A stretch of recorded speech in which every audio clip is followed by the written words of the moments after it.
Wow, okay, so today the Bank of Canada released its financial stability report, and they were way more honest than I've ever seen them be before. And they outlined their top 3 risks that could be disastrous for Canadians if they are to come true. And these risks would impact every single Canadian when it comes to their banks, comes to their housing or mortgage costs, as well as their jobs. And even at the end of the press conference, the Bank of Canada dropped a total bombshell that could change everything when it comes to the way that we think about our investments going forward. So let's get into exactly what was said today, and we'll break things down more clearly after every clip so that we can get clear in plain language about why the Bank of Canada is so worried. Now, to be clear, this is not a forecast, something that the Bank of Canada says will happen. It's simply a list of things that the Bank of Canada is concerned about and is monitoring actively. And the first of the 3 that we're going to cover today is something that relates to Canada's big banks and their ability to give Canadians loans, which can have a big impact on a bunch of things. Let me get my face out of here and I can show you this clip. The first is Canadian bank funding. Banks channel money from savers and investors to borrowers. As interest rates go up, banks need to pay savers and investors more, so the funding they use to make loans becomes more expensive. And Canadian banks generally have more demand for loans than can be funded solely by Canadian deposits and investments, so they rely on attracting additional funding from global wholesale markets. These markets can be significantly affected by global events such as recent banking stress. The recent turbulence in global markets stemming from bank failures had little direct impact on Canadian banks.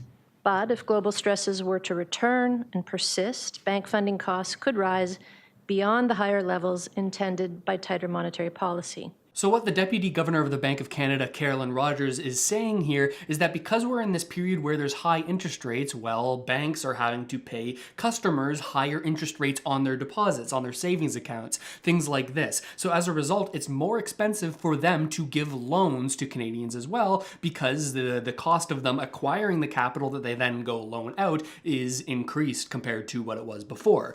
Now, as a result of this increasing in the cost of them borrowing and lending capital, they're more likely to go to global markets to source this capital. And she's saying that, okay, if we see more bank runs and bank failures and more failures within the financial system, well, it could have an impact on Canadian banks' ability to give Canadians loans. Now you might be thinking, Russell, I don't need a loan, so how's this going to impact me? I'm not planning on getting a house. I don't need a mortgage. How is this going to impact me? Well, when it comes to loans and how those loans and the ability to get a loan impacts the entire Canadian economy, it's far more impactful than you might think. It's sort of very interconnected, right? If we have a challenge to get a loan, this actually also applies to businesses, right? If it's harder for a business to get a business loan to expand their operations, then that also can translate into fewer jobs for Canadians as less businesses expand because it becomes more expensive or more difficult to source the capital or to borrow money in order to do those expansions. Now, as a result, it could be harder for Canadians to get a job and harder for Canadian-based businesses to actually perform well. In addition, in a severe stress situation, funding could also become harder to secure. In response, banks could likely constrain credit to households and businesses, potentially exacerbating an economic downturn. So she's saying on top of these sort of global issues that could make it harder for Canadian banks to give Canadians loans, she also says that if shit really hits the fan and stocks go down in value and real estate goes down in value, well, it could be even harder for banks to give you a loan because oftentimes you need collateral to get a loan. And if the thing that you're using as collateral, either a home or a stock portfolio, goes down in value, well, those banks will be less likely to give you those types of loans because you have less valuable collateral. Now, all these things put together could make it a lot harder for Canadians to get loans, Canadian businesses to get loans, the Canadian individuals wanting mortgages. It could make it harder for them to get loans. And as we already discussed, this has a sort of ripple effect on the rest of the economy, expanding out into jobs in other areas. Now, moving on, the second risk that they're monitoring relates to what recently happened in both Switzerland and the US, which is a modern day bank run. Now, listen to this clip, then I'll explain the unique situation that's actually allowing these types of events to happen. The second area we're monitoring closely is the interaction between global stresses and liquidity in fixed income markets, both globally and in Canada. In an environment of greater pressure on bank funding, major banks may have less capacity to supply liquidity to market participants in periods of stress, which is when they need it most. This market liquidity is crucial to financial stability, given the growing importance of asset managers and other non-bank financial intermediaries that rely on it. The extreme market stresses at the outset of the pandemic showed that the financial system is vulnerable to sudden spikes in demand for market liquidity. Now, in order to explain all of this, she uses a lot of sort of complex and very financial focused language that makes it hard to see what she's actually saying here, but it's actually way more simple than she makes it sound. She talks a lot about liquidity, and the ability of banks to supply that liquidity, or ability not to supply that liquidity, given their fixed income bond holdings. Now, here's exactly what that means without all of that jargon. These bank runs that we're seeing happen in other countries are a result of those banks not being able to give deposits back to their deposit holders. The people who hold money at the banks are like, we actually don't have the money to give you if you all come ask us for money at the same time. And the reason that they don't have this money or this liquidity to give back to their banking customers is because, well, when they get the money, those deposits in the first place, they don't just hold it in cash at the bank, and they do a bunch of different things with it. One of those things being holding fixed income assets, things like Government of Canada bonds, right? Or in other countries, other government bonds. This is largely seen as like a very low risk investment because you can buy a bond and then get repaid the amount that you paid for that bond plus a premium once you hold that bond to the end of its term or the end of its lifetime. The only problem is, in the meantime, while you're holding that bond to its maturity, well, the value of it can fluctuate up and down. And as interest rates increase, which is something the Bank of Canada has sort of done here, raised interest rates extremely rapidly, well, typically bond values go down in high interest rate environments. So if everybody comes knocking and says, hey, where's my money? And the value of that money has held in bonds has gone down drastically if you were to sell it immediately, well, then obviously you have a problem. Now, in the States, they solved this by saying, okay, well, we'll actually buy all these bonds back from you at the value that you would have gotten at maturity so that you're going to actually have the ability to pay back your deposit holders. But Canada hasn't done anything like that because we haven't needed to, obviously. But that's the sort of money printing type solution that the Federal Reserve in the States employed. But obviously, this is something that the Bank of Canada is monitoring very closely. Now, the third worry is that the Bank of Canada is finally admitting that they're concerned about Canadians being able to service their debts given the higher interest rates in this environment, right? They've constantly said, hey, Canadians, they're going to be good for their mortgages. They're going to continue to pay them because they historically have done that, even in high stress environments. But now the Bank of Canada isn't so sure that that trend is going to continue. Listen in on this. The third area the bank is watching closely is the ability of Canadian households to service their debt under higher interest rates. Higher debt servicing costs are stretching budgets and reducing borrowers' financial flexibility. About 1/3 of households have seen their mortgage payments increase since February 2022, just before the bank started raising the policy interest rate. More households will see their payments go up in the next few years as they renew their mortgages. Lenders and regulators are taking steps to provide borrowers with options for managing higher payments, such as extending amortizations. However, as borrowers make use of these options, they may have less capacity to absorb future shocks.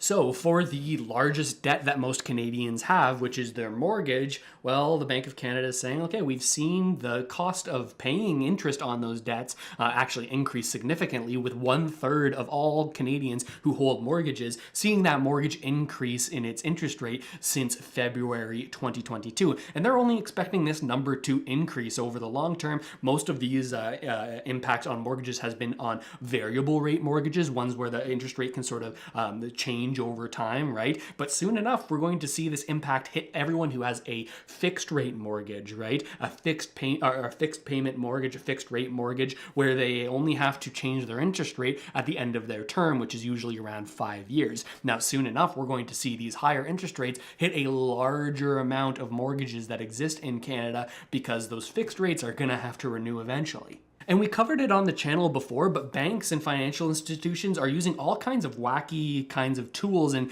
workarounds to help Canadians continue to be able to pay their mortgages even if they wouldn't otherwise be able to afford it. One that we've talked about a lot on the channel is that banks are actively extending amortizations on mortgage loans. Amortization is essentially the amount of time that you have to pay the total loan off in, right? So if you have a 20-year amortization, that means if you were to pay your monthly payments for 20 years, you would have paid off the entire value of the loan that you took out to get your property, right? Now, if you extend that amortization longer, 30 years, 40 years, well, all of a sudden your monthly payment goes down drastically because you have a longer amount of time to pay off the value of your mortgage. Now, you end up paying a higher interest rate, but in the short term, your cash flow problems could be solved because your the monthly payment goes down. And the Bank of Canada is essentially saying like, yeah, that's kind of a good pressure release valve for these people so that they don't default on their loans. But the fact that we're releasing that pressure means that we can't then again unscrew that cap and release all that pressure again because we've already extended amortizations.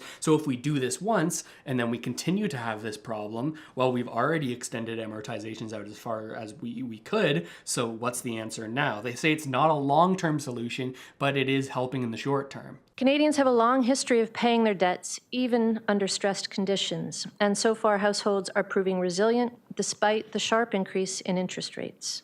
However, in a severe and prolonged recession, mortgage defaults could rise, leading to credit losses for lenders. That, in turn, could lead to a further pullback in credit, worsening a downturn. Here she's talking about the potential risk for a negative spiral in this kind of situation. If we have a really long recession, well, then we could actually see an instance where Canadians can't extend their amortizations any further, and they actually stop being able to pay their debts, and we could see the amount of mortgage defaults rise. Now, if we were to see that happen, well, of course, the banks wouldn't like that, right? Because that means losses on their loans, right? If people default, then they're not getting their money that they're owed. Maybe they have to take a loss when they do a foreclosure or a power of sale and sort of sell that property. They're probably losing money, both due to the time that it takes to do something like that and the lower real estate values than the loan that they actually gave out. If we see that happen, banks aren't going to like that, and they're going to say, maybe we should think twice before we give out more loans if we're in this environment where Canadians just are simply defaulting and not paying us back. We're going to sort of double check you, triple check you, make it extra hard to get a loan because we are scared of losing money on our end. And we've already talked about the ramifications downstream that this can have on the Canadian economy if credit dries up, if people aren't able to take on loans. Now, they haven't given us some sort of scale of 1 to 10 on how likely all of these risks are to happen, but the Bank of Canada is most worried about all of them happening at the same time. That would be a worst case scenario if it were to happen. However, the bank says, hey, we have an ace in our pocket. We have a solution. Even if all of these things were to happen, which would be an absolute nightmare scenario, we have a solution. And if you followed the channel for a while, you might know what the Bank of Canada's secret magic trick is whenever there is a lack of financial sort of stability in the markets. Listen to this clip and we'll get into it. The vulnerabilities that we describe in the FSR may not, on their own, threaten financial stability, but shocks tend to have more impact when vulnerabilities have built up.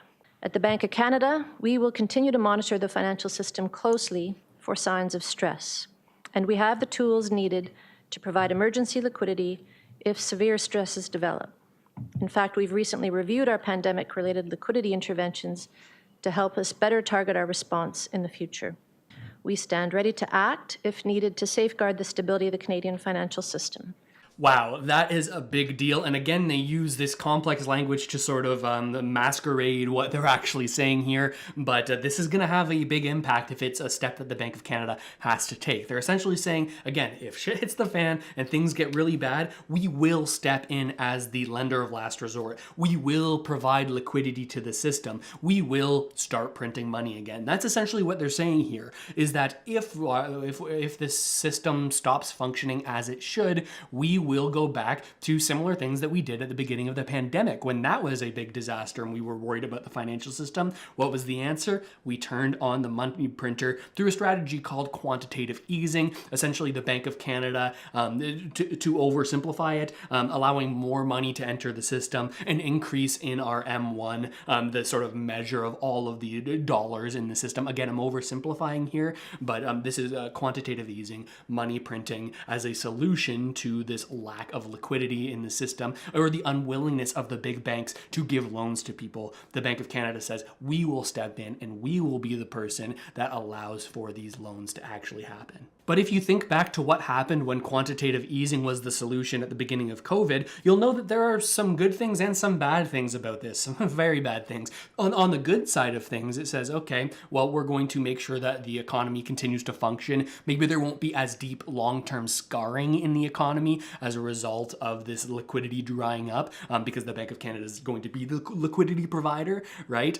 These are positives. These are certainly positives. The fact that the financial system keeps its wheels turning to live on yet another day. But then we have to talk about the bad side of things, right? When you have quantitative easing, what we saw, certainly looking at the pandemic, was a widening of the wealth gap, largely because the first thing that happens when we have an addition of money into the system, when there's money printing, we see asset price inflation first, right? These are things like stocks and real estate. We saw an absolute real estate boom as a result of low interest rates and huge amounts of liquidity entered into the system by the Bank of Canada's quantitative easing or mass bond purchasing program that they started at the beginning of the pandemic. Saw the same thing in the States and in Canada when it comes to stocks. A total boom after the Federal Reserve did the same thing as the Bank of Canada and provided this sort of economic stimulus to the markets. And that might sound like a good thing for people that own assets, own real estate, own stocks, own these hard assets, maybe even cryptocurrency, right? Or gold. This might sound like a good thing, right? Because these are these types of assets that will hold their value if we're in this situation where the money supply is being increased over time, right? But it's not a good thing for the people who don't have the means to own assets, right?